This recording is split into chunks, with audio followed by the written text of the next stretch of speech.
When you're 34 and the doctor says stage 3 breast cancer, your world stops spinning. When you're 34, recently widowed, and your in-laws who own a multi-million-dollar restaurant chain say they can't help with treatment costs because money is tight, your world doesn't just stop, it shatters. I'm Grace Chen Martinez, and 6 months ago, my life was different. My husband Carlos and I had been living our dream in San Francisco, where he managed the tech side of his family's restaurant empire, Martinez Restaurant Group, while I worked as a financial analyst for a venture capital firm. We'd been high school sweethearts who'd beaten the odds, growing up together in the same working-class neighborhood before putting ourselves through college on scholarships. Carlos always joked that between his family's culinary genius and my financial acumen, we were unstoppable. "You watch the numbers, my amor," he'd say, "and I'll make sure we never go hungry." His parents, Miguel and Elena Martinez, had built their business from a single food truck to a chain of 30 high-end Mexican fusion restaurants across California. They were living proof of the American dream. But dreams have a way of turning into nightmares. It started with Carlos' accident. A drunk driver, a rainy night, and suddenly I was a widow at 33. The Martinez family rallied around me initially, Elena bringing food every day, Miguel handling the funeral arrangements, Carlos's sister Isabella checking on me regularly. They insisted I keep my position managing some of the family's investment accounts, saying I was still part of the family.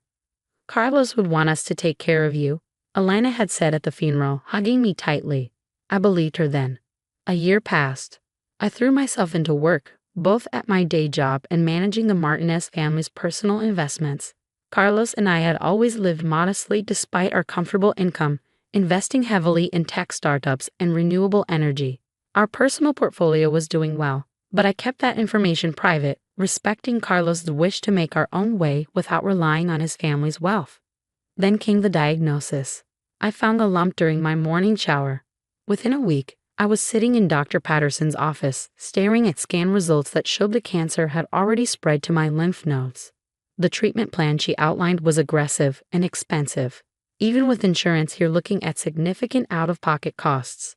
Dr. Patterson explained gently, "Do you have family who can help?" I thought of the Martinez family's restaurants, their vacation homes, Elena's designer wardrobe. "Yes," I said. "I have family." That evening, I invited Miguel and Elena over for dinner. Isabella came too, bringing her husband Robert and their teenage daughters. I prepared Carlos' favorite enchiladas using Elena's recipe, wanting to remind them of our connection. "I need to tell you something," I said after dinner, my hands clutching my water glass. "I've been diagnosed with breast cancer, stage 3. The silence that followed was deafening. Elena crossed herself, murmuring a prayer. Isabella gasped, reaching for my hand across the table. "The doctors are optimistic," I continued, trying to keep my voice steady. "But the treatment is expensive. Even with my insurance, I'm looking at nearly $200,000 in out-of-pocket costs. I was hoping the family might be able to help." Miguel and Elena exchanged glances. "Grace, Corrida," Elena began, her voice hesitant. "You know we think of you as family, but money is very tight right now." "The restaurants? We're expanding into new locations," Miguel cut in. "All our capital is tied up in the business. We simply can't spare that kind of money right now." I stared at Elena's Cartier watch, the same model she bought Isabella for Christmas last month. "I'm not asking for a gift," I said carefully. "I can sign a loan agreement."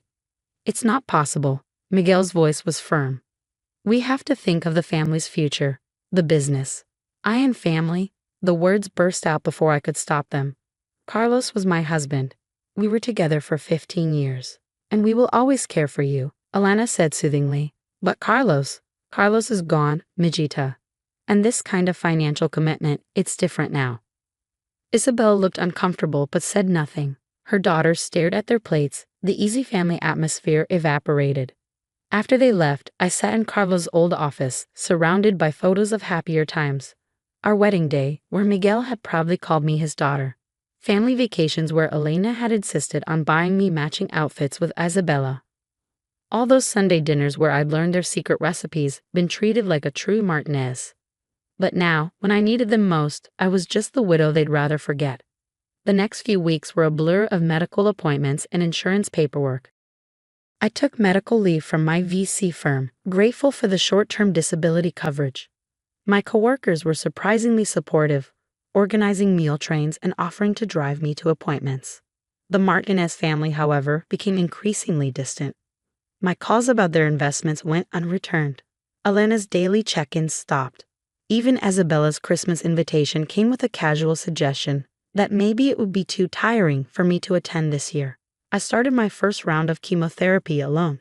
The side effects were brutal. Nausea that left me curled around the toilet for hours. Fatigue that made even lifting my head from the pillow feel impossible. Hair that came out in clumps until I finally buzzed it all off.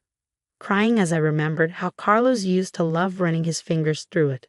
Through it all, I kept working remotely, managing investments between bouts of sickness. The Martinez family's portfolio required attention, even if they were ignoring my existence. And that's when I noticed something odd. The restaurant group's financial reports showed aggressive expansion, but the numbers didn't add up. New locations were opening even as existing restaurants showed declining revenues. Loans were being taken out at increasingly unfavorable terms, and large sums were being transferred to offshore accounts under Miguel's personal control. "They're cooking the books," I whispered to my empty apartment, the irony of the phrase not lost on me. Further investigation revealed the truth. The Martinez restaurant group was on the verge of collapse. Miguel had been hiding losses, inflating revenues, and deceiving investors for years. The empire they'd built was a house of cards, and it was about to come crashing down. But that wasn't the worst of it. Buried in the financial records, I found something that made my blood run cold. 2 days before Carlos' accident, he had sent an email to the company's board of directors, requesting an emergency meeting to discuss serious financial irregularities. The meeting never happened. Instead, my husband died on a rainy road. His car's brake lines mysteriously failed. I sat in the dark, my body weak from chemo, but my mind racing. The family's sudden distance, their refusal to help with my treatment, it wasn't about money at all. They were afraid. Afraid of what I might find in the accounts Carlos had asked me to manage. Afraid of what I might discover about the night their son died. That's when I made my decision. The Martinez family had chosen money over family loyalty twice now. First with Carlos, then with me. It was time they learned the true cost of that choice. I reached for my phone and dialed Linda Warner, the best forensic accountant in San Francisco. "Linda, it's Grace Chin Martinez. I need your help with something. How much do you know about restaurant industry accounting?" The morning I decided to take down the Martinez empire, I was sitting in the oncology ward, watching chemotherapy drip into my veins. Linda Warner had just texted me the preliminary results of her investigation, and my hands shook as I read the message. "Grace, it's worse than we thought.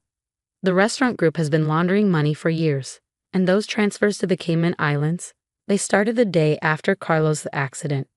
I closed my eyes, remembering Carlos the last morning. He'd been distracted, worried about something he wouldn't share. "Just some irregularities in the books, my amor," he'd said, kissing me goodbye. "Nothing for you to worry about." Those were the last words he ever spoke to me. My phone buzzed again. Another text, this time from Detective Sarah Martinez. No relation to my in-laws. At the SFPD's Financial Crimes Unit. Found something interesting in the brake manufacturer's report. Can we meet? 2 hours later, I sat in Detective Martinez's office, still wearing my hospital bracelet, reviewing photographs of Carlos' damaged car. "The brake lines didn't just fail," she explained, pointing to a close-up image. "They were deliberately damaged. Someone with mechanical knowledge knew exactly where to cut to make it look like normal wear and tear." "Robert," I whispered. Isabella's husband was the company's head mechanic, responsible for maintaining their fleet of delivery vehicles. He would know how. "We also found this," the detective slid across a paper.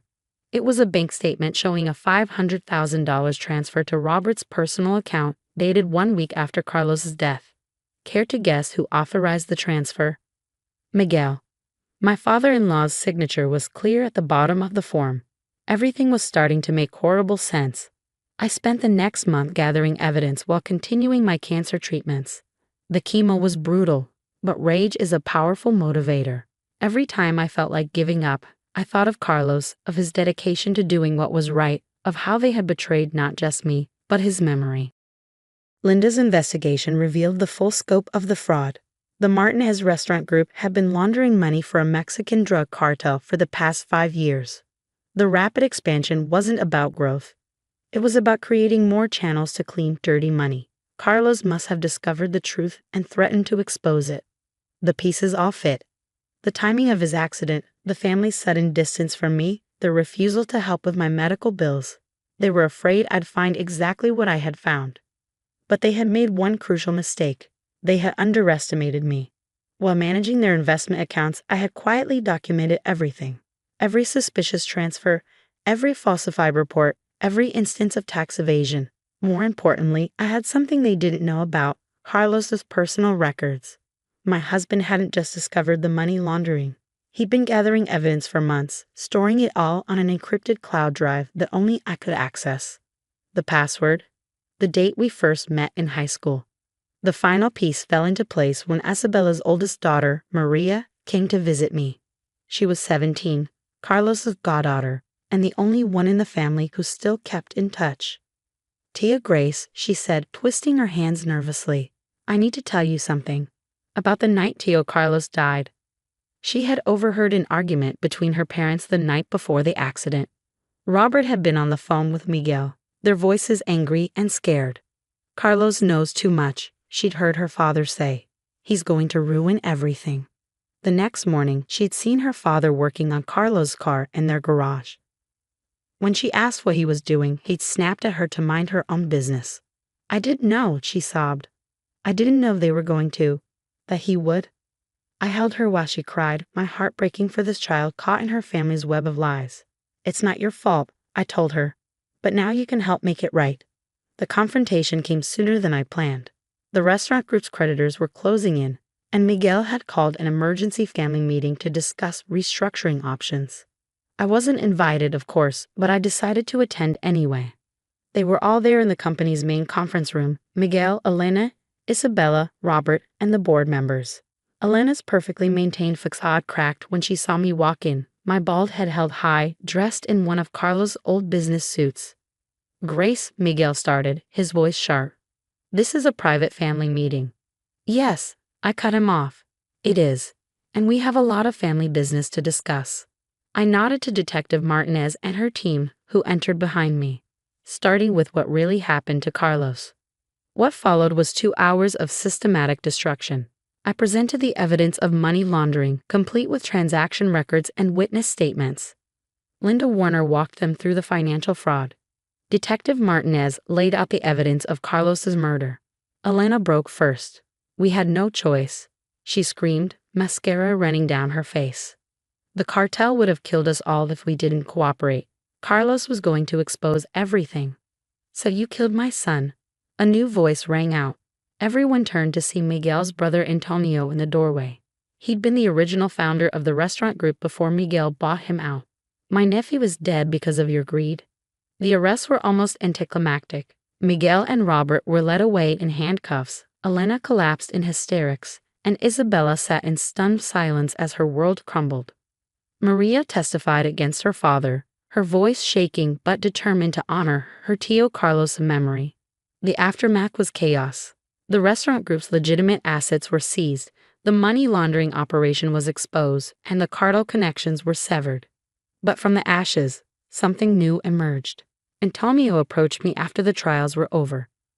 "Carlos always said you were the smartest person he knew," he said. "How would you feel about helping me rebuild? The right way this time." 1 year later, I stood in the kitchen of the newly reopened Original Martinez restaurant. My cancer was in remission, the treatments paid for by Carlos' private investments, which had grown significantly under my management. The restaurant group was smaller now but honest, with Antonio and I running it together using Carlos' original vision of fresh, authentic food served with integrity. Elena and Miguel were serving long sentences for their roles in both the money laundering and Carlos' death. Robert had made a plea deal, admitting to tampering with the breaks. Isabella, who had been kept in the dark about most of it, was rebuilding her life with her daughters, learning to live with the truth about her husband. The new restaurant's walls were lined with photos, the original food truck, Antonio's first recipes, and in the center, a picture of Carlos and me on our wedding day. Below it, I placed his favorite quote, "La comida es amor." Food is love. Last week, Maria started working part-time in the kitchen, learning her uncle's recipes. She wants to go to culinary school to honor Carlos' memory by creating food that brings people together instead of tearing them apart. Sometimes during quiet moments, I touch my hair, now growing back in soft curls, and think about how different things might have been if the Martinez family had chosen love over money, truth over greed. But then I look at Maria chopping vegetables with Antonio, at the honest books I keep in Carlos' old office, at the customers enjoying meals made with integrity. And I know we've built something better from the ashes of betrayal. Carlos used to say that real family is built on trust, not blood. In losing the family I married into, I found a truer one, built on honesty, justice, and the love of good food shared with good people.